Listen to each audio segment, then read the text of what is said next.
नमस्कार। आप सुन रहे हैं द माइथोलॉजी रेडियो और आज के इस पॉडकास्ट में कहानी रावण की। रावण कोई साधारण राक्षस नहीं था। वो अत्यंत विद्वान, बलशाली और भगवान शिव का परम भक्त था। वो ब्रह्मा जी का प्रपौत्र और वेदों का ज्ञाता, महान तपस्वी और अपनी महत्वाकांक्षा को पाने के लिए किसी भी हद तक जाने वाला था। लेकिन पूरे रामायण में देवी सीता के साथ उसका व्यवहार एक रहस्यमयी मर्यादा का पालन करता हुआ दिखता है। लंका में माता सीता को अशोक वाटिका में रखा गया। रावण ने उन्हें मनाने की अनेक कोशिशें की, डराया, धमकाया, लेकिन छूने का प्रयास नहीं किया। और इसकी एक बड़ी वजह है एक स्त्री का श्राप। उस स्त्री का नाम है रंभा।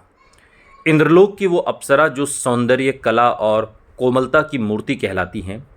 स्वतंत्र और सम्मान से परिपूर्ण रंभा का हृदय जुड़ा था नल कुबेर से, जो धन के देवता कुबेर का पुत्र था और इस नाते रावण के लिए पुत्रवत था। एक दिन रंभा अपने प्रिय से मिलने जा रही थीं। वो उत्साह से परिपूर्ण थीं और मन में उमंग और आनंद समाया हुआ था। लेकिन उसी मार्ग पर रावण की दृष्टि उन पर पड़ी। उसने रंभा की सुंदरता को देखा और उसका विवेक धूमिल हो गया। रावण के लिए रंभा कोई स्त्री नहीं बल्कि भोग की वस्तु बन गई। उसने उसकी मर्जी के विरुद्ध उसका अपमान किया, न उसकी याचना सुनी, न रिश्तों की मर्यादा को समझ पाया। रंभा टूटी पर मौन नहीं रही। वो स्वर्ग पहुंची और अपनी व्यथा नलकुबेर को सुनाई। नलकुबेर क्रोधित हो उठे। वो जानते थे रावण कोई साधारण राक्षस नहीं है।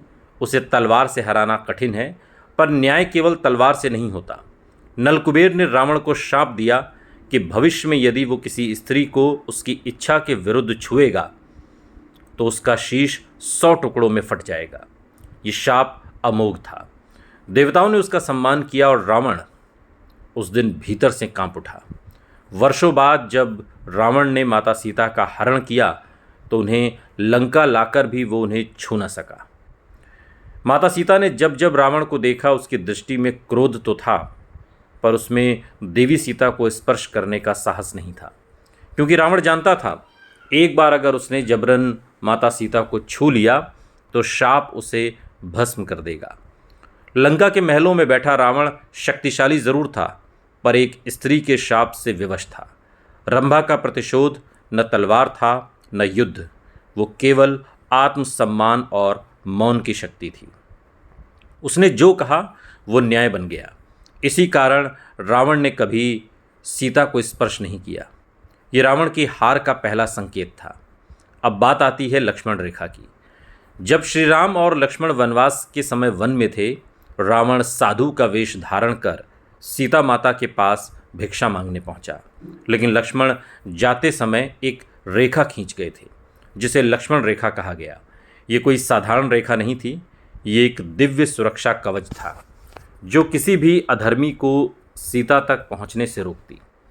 लक्ष्मण रेखा पार करना किसी राक्षस के लिए असंभव था, लेकिन रावण ने सीता की करुणा और सेवा की भावना का लाभ उठाया। उसने साधु बनकर भिक्षा मांगी और माता सीता को मजबूर किया कि वो रेखा पार कर बाहर आएं। माता सीता ने जैसे ही रेखा पार की, रावण ने उन्हें उठाया और लंका की ओर उड़ गया। ये रेखा केवल शारीरिक सुरक्षा नहीं थी, ये मर्यादा और आज्ञा का प्रतीक थी। जब ये रेखा टूटी तो संकट आया और रावण को यही मौका मिला, लेकिन लंका पहुंचने के बाद भी वो रेखा जैसे किसी अदृश्य रूप में सीता माता की रक्षा करती रही। न तो रावण उनका तेज सह सका, न उनका धर्म डिगा सका। रावण जानता था कि वो किसी अन्य स्त्री को उसकी इच्छा के विरुद्ध छुएगा तो उसका अंत निश्चित है। और माता सीता तो श्रीहरि की अर्धांगिनी थीं, स्वयं लक्ष्मी का अवतार थीं। उनका तेज रावण को भस्म कर सकता था। लंका में सीता माता के साथ रावण का व्यवहार ये स्पष्ट करता है कि चाहे कोई कितना भी बलशाली क्यों ना हो, धर्म की सीमा को लांघने का परिणाम विनाश ही होता है। सवाल ये भी उठता है कि जब रावण ने सीता का अपहरण किया तो उसने क्यों अपने महल में नहीं रखा, क्यों अशोक वाटिका को चुना।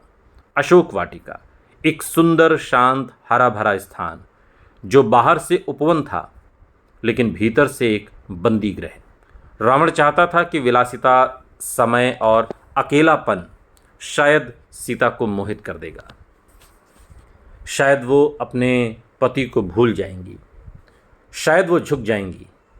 पर वो ये नहीं जानता था कि माता सीता का आत्मबल किसी तपस्वी से कम नहीं था। वो दिन रात राम का नाम लेती रहीं। उनकी दृढ़ता, उनकी मर्यादा और उनका संयम रावण की हर चाल पर भारी पड़ा। रावण बार बार गया, हर बार असफल होकर लौटा। वो अपनी रानियों से कहता, मंत्री से परामर्श करता, राक्षसों से सलाह लेता, पर कोई उपाय काम ना आया। क्योंकि ये युद्ध केवल बल का नहीं था, ये था धर्म बनाम अधर्म का, मर्यादा बनाम अहंकार का। रावण एक राजा था, पर सीता के तेज और संयम के आगे वो बार बार पराजित हुआ। अशोक वाटिका में माता सीता का प्रत्येक दिन साधना समान था, प्रतीक्षा में, श्रद्धा में, विश्वास में बीतते हुए। उनके पास कोई अस्त्र नहीं था, कोई सेना नहीं थी, पर उनका धर्म ही उनका कवच था और उसी धर्म की रक्षा के लिए श्री राम आ रहे थे। रावण का हर भय, हर मोह, हर इच्छा एक दिन लंका के ध्वंस का में बदलने वाली थी। और जब धर्म की विजय होती है तो केवल शस्त्र नहीं बोलते, श्रद्धा, संकल्प और संयम भी गर्जना करते हैं। रावण के पास सब कुछ था, परंतु वो प्रेम से वंचित था। वो शक्ति का स्वामी था, परंतु मर्यादा से शून्य। उसने माता सीता को छूना तो दूर, उनकी छाया का भी स्पर्श नहीं कर पाया, और यही उसके पतन की सबसे बड़ी वजह बनी। सुनते रहिए द माइथोलॉजी रेडियो, सुनता है सारा इंडिया।